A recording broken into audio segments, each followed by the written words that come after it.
Hello and welcome to the latest episode of Weekend Winners in association with Bet Victor. Or this week, I really should be calling it Weekend Weather Watch because who knows what we're going to be served up this weekend. We're going to do our best to bring you our preview, though, of what we're currently scheduled this weekend. This may well date by the time you watch it, but you're just going to have to bear with us, though, for this one. Right, on to Ffos Las now with the 1:15 Grade 2 Towton Novices Chase. This is over 2 miles, 3.5 furlongs. And this one, of course, rescheduled from Wetherby, but now live on Sky Sports Racing. So a great pull then for the channel deck. Yeah, absolutely. We give the BHA a little bit of stick every now and again on this show. I probably give them a bit of stick. Yeah. But fair play to them. They've made a move this week to try and get racing on if the weather does bite.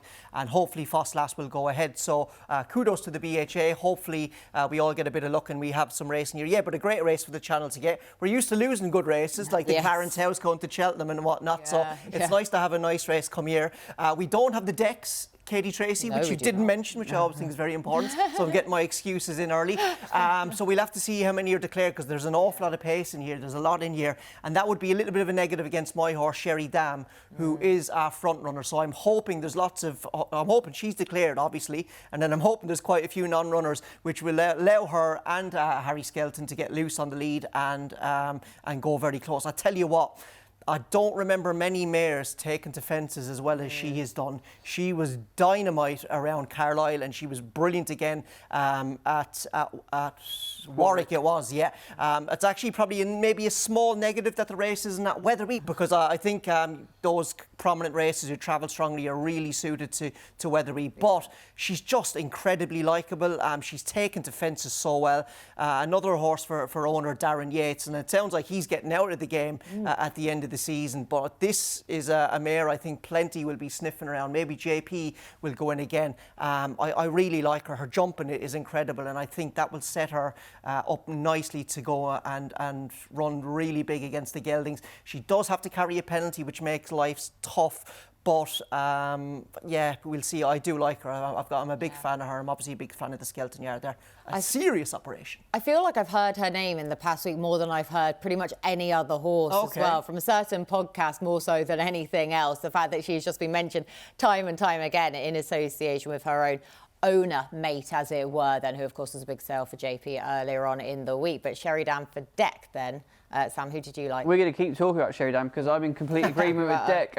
It was that Warwick race where I'd backed You Wear It Well, I think, and just from the front, Harry Skelton. Who rode You Wear It Well? That was Gavin and Jamie teaming up once again, betting to Branner. But whilst I was disappointed with her, the winner, my word, from the front, absolutely deadly. There's not a lot more I can add to it other than I'll remind everyone that this time last year the Skeltons had I think it was 5-timer, 6-timer across the card on this weekend. Obviously we haven't got Warwick, which is a track they tend to do well at, but I think she's a serious horse and will certainly serve it up to whatever else turns up in this race. And big well done for getting the racing on it. It is, after last weekend, it was disappointing that there was nothing really to offer punters. I think it's really important that we've been really agile as a sport and have adjusted, and we've got a good race, hopefully. It'll be interesting to see how far or how much she progresses up to Cheltenham, because I think she's good enough to go in the mare's chase at the her jumping is absolutely good enough for a novice to go in that race against kind of more seasoned campaigners, just whether or not she's good enough, but I hope she is. Yeah, we know loads of novices in terms of the mares go for that race, so anyway, don't they, and tend to do really, really well in it as well. So you two are both with Sherry Dam. Are you joining the boys? No. Handstands, a horse who, as we know, is super, super smart, and it was a shame to see him on his chasing debut because, of course, he literally lived up to his name then on that occasion, and good to see that he was none the worse for it by any means, for that fall at Wincanton. And we were going to take him on that day anyway, weren't we, because of the front running nature of Wincanton. Soul Icon, Soul, I know, what could have been. And the fact that in that Rising Stars contest that it does tend to go to horses that are ridden prominently, we knew going into that he was a hold-up performer. Last time out then, fair play to the horse, because it shows a lot of mental resilience to come back at a jumping test like Sandown, to jump that well as well. And also he was ridden more prominently, which I did like to see because, as I say, I thought that was going to count against him at Wincanton anyway. So really good last time out. Was suited by the step up to 3 miles, also getting on to testing ground as well. So however the ground comes up at Ffos Las, he won't care at all. And we saw that at Newcastle in the VT just then when he won his second hurdle start under a penalty on soft ground, and winning as a 2-7 favourite should have done. So he's a class act of the field, and I think that he can just take another grade 2 if, of course, he actually goes here. Now we're going to look ahead to Punchestown on Sunday. The 2:25 is the grade 2 Moscow Flyer Novices Hurdle. 5-year-olds and over 2 miles and half a furlong. Salvatore Mundi is the likely market leader in this one. But Sam, you want to take him on? Yeah, Willie Mullins' record in the race would suggest that a short price favourite is the way to go, winning the last 3 renewals in a row. Very, very impressive at the back end of last season. Curious we haven't seen him till now. You know, you'd have probably expected, I know Willie seems to get later and later with his horses. This is the opportunity to shake up the Supreme market. It feels almost strange that we don't have that short price good thing in there at the moment. I think we're 8-1 the field, and we're 4 places as well for anyone looking for that each way value, I must mention. Well, is this maybe potentially not a worry for this horse, because they obviously couldn't get him to the track last season ahead of the Triumph. By all accounts, you know, remember Brian Hayes at Cheltenham preview night saying he's incredibly good workhorse, but it does sound like he's hard to get right, and I just kind of wonder, is he probably short enough on that kind of bet? Now Willie's record in the race is absolutely incredible. Well, I'll make the case then for Salvatore Mundi. Like you say, probably, I mean, obviously we don't even have prices at this point, but I'm still going to make the case for him, because when I was looking at some of the novice hurdles earlier on a few days ago in terms of looking for a lay bet for another project, and I looked at this and I thought, is he? I just can't bring myself to do so. Now we're looking at him on his debut here at Auteuil in a listed 3-year-old hurdle, beaten 2 lengths by the freak, that is Sergino. Now, he didn't jump well enough in the Triumph to be threatening there, but that was his stable debut and his debut in Britain as well. Interesting that the Donnellys bought the top 2, the first 2 home then out of this juvenile contest. And of course, Salvatore Mundi, to be able to get that close to him, I mean, that just goes to tell you plenty enough in itself. And then, of course, what he did then on his final start of last season. And people can say, oh, it's at Tipperary, it's in May. But goodness me, I think he was, well, he crossed the line. I think they were only at the last, or he jumped last, they were at the second last. Visually, it was an amazing performance.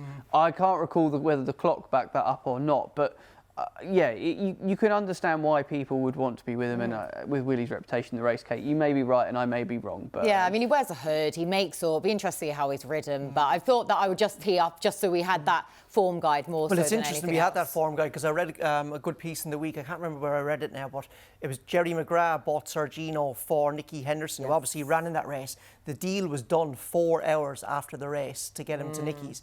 That is how quick you've got to act with these good horses in France, to be able which I to just get found them. Fascinating. I know, exactly. It's a whole other world, isn't it? Then maybe we'll do some subject on that in due course. But that is the Moscow Flyer.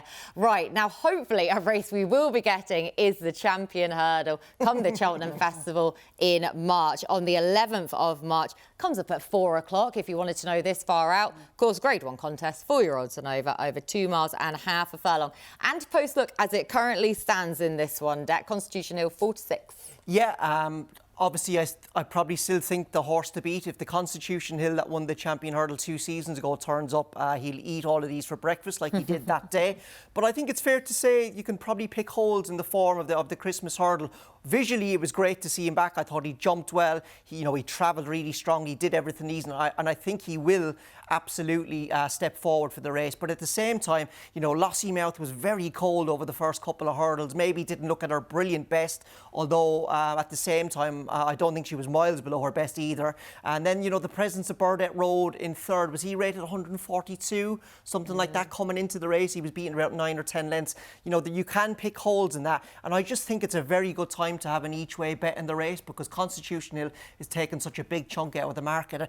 I think Stateman is an incredible each-way Ante-Post bet. Now, look, he was put in his place in this race by Constitution Hill 2 years ago, but I think since then he improved. Like his Irish Champion Hurdle victory last season of beating Bob Ollinger, I think he beat him very, very well now. He's just not the flashiest horse, and while he did win the Champion Hurdle last year, it was heavy ground. There wasn't much pace in certain parts of the race. Not much of an opposition either. Not much of opposition. If people want to pick holes in the form, absolutely, I think you're right to do so. But he's just not that type of horse. He's not going to go away like Constitution Hill and win 7 or 8 lengths. Now, the reason why we're getting 11-1 is because he was disappointing over Christmas, wasn't he? Behind Brighter Days Ahead in the Neville's Hotel Hurdle. Look, that is just obviously not his run, and he didn't turn up on the day. It was probably a little bit of a freak race. That is the one poor run, the only poor run of his entire career. I can give him a pass for that. I still don't see one piece of form that Lossiemouth has that is better than his Irish champion hurdle form last year. So I think he's a good bet. Lossiemouth still could go for the mares. Brighter Days Ahead, supposedly, he's going to go for the mares. And the rest of it then, I don't know. We could have a small field.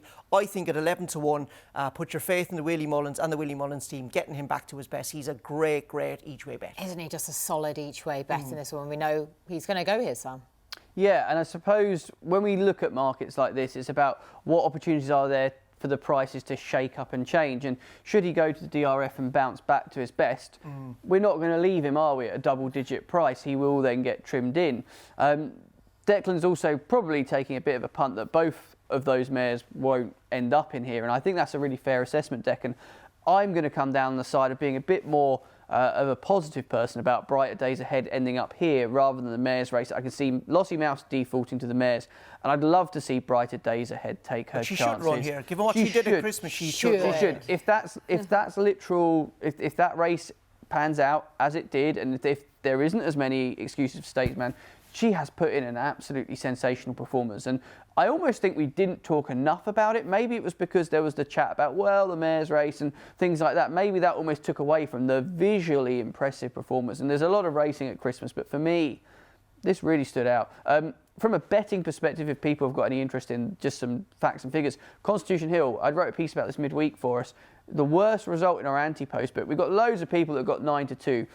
He has an army of fans. So, you know, realistically, if we don't see him again before the festival, his price isn't going to change. There's no real reason for that, unless there's some sort of injury scare or anything like that, which you can't ever rule out, can you, with any horse? But Brighter Days Ahead for me, if I was just having a bet right now, I kind of just think, if you knew she was turning up on the day, let's say we were non-runner no bet, we'd be half the price. She'd be second fav, clear second fav for me. So Brighter Days Ahead, fingers crossed she'd go here, because I think her getting 7 gives the race a bit of an interesting angle and a bit of a refresh against a Constitution Hill that we might not see before the festival. No, which is a very good point to be making as well, given the frailties, of course, throughout his career. So Brighter Days Ahead, case made if she does go here, and why that might just be a good price at 4 to 1 at present. Now, Deck sold mine, basically, because Statesman is just the solid each-way play, isn't he? Of course, we are expecting, if Constitution Hill gets here on form, 4 to 6 then is a good price about him. He's going to take the world of beating, but I'm not telling anyone anything that they don't know here. So yes, Statesman is definitely the each-way play at present at those prices. But I want to make a case for another horse in here, and that's Burdett Road at 33 to 1, where he's not in the same league, with all respect to Burdett Road, class-wise, to Constitution Hill, who is just one of the all-time, well, could be an all-time great then in time. And even Statesman himself, for all he's got a very different way about it. But Burdett Road, goodness, this should be the trickiest season of his career, his 4/5-year-old year. He's making it look easy. He's won the Greatwood already in really good style. And last time out, he actually wasn't disgraced in the Christmas hurdle. No. I know he was beaten enough of a way, but he made he fudged the last completely then, lost his back end. And I know people were knocking Constitution Hill through Burdett Road. I would probably sit on the other side of that fence, to be honest, where I would be saying that actually he's run a blinder to even get that close to him. So the fact that he's 33 to 1 in here, he is still likely to go. We know that Connections We'll like have to to go a good here, play. right, Kate, with his mark now, because, Yeah, oh God, yeah. I mean, I appreciate the Connections aren't short of a few quid, but I was surprised with the placement, because you'd love to have seen him get one more run in one of those really competitive handicaps and then take Constitution Hill on, because I do think there's a case of education there, but I can't knock you. And like, if you get 7 in here and you're going to get 33 to 1 3 places. Yeah. And if we got good ground, you know, it could be a 7-runner field. You could see him. He's classy Which enough. we do tend to get. He's classy enough to lead them to the second last, and then after that, who knows? Who knows then? But like I say, for a race that I'm also fully expecting to cut up, 33 to 1 about Burdett Road. Maybe it's because he ran on the summer, the fact he's managed to kind of circumnavigate the tricky season as such with that extra experience. I'm not sure, but 33 to 1 I don't think is any sort of back number in terms of an each-way price ahead of the Champion Hurdle. Right, hopefully that race goes ahead all the same. But we're going to head over to the sofa for our best bets of this weekend. I'm going to go to Ffos Las for that, hoping that we will at least get a runner. And we haven't got the decks through yet, but Sherry Dam I like. Like I said in the show, I think she's taken really well to fences. I can't remember too many mares like her that have taken so well to fences. You know, she can do it all. She's good and aggressive, strong traveller. She's got quick feet. She's intelligent as well with her jumping when she needs to be. And she's taken on a couple of geldings here who are dropping in trip. And while she's got a penalty to carry, that will make life difficult. But she's trained by a top team, so she will do for me. My next best race meeting that we don't think is in doubt, which is the good news, is over at Fairyhouse on Saturday. And their card is a pretty good little card, actually. Make sure you tune in for it. And 12 months ago, Hunter's Yarn won the beginner's chase on the card, and over the same trip we've got the grade 3 race this week, and it's the first time we've been a handicap chase, top weight, 5th in the Arkle last year. I just really like this horse. I think he's definitely a type that he's probably not going to be top class, but I think in the double green he could pick up some decent prizes at that sort of grade 3, grade 2 level. Justice for JJ Slevin. Paul Townend takes the ride by the looks of the jockey bookings. Thank you so much to both of you for all of your hard work throughout this show, and best of luck to you for your bets this weekend. Hopefully we get the go ahead, but we will be back at the same time next Friday to preview the best of the action from Ascot. Let's hope for better weather then.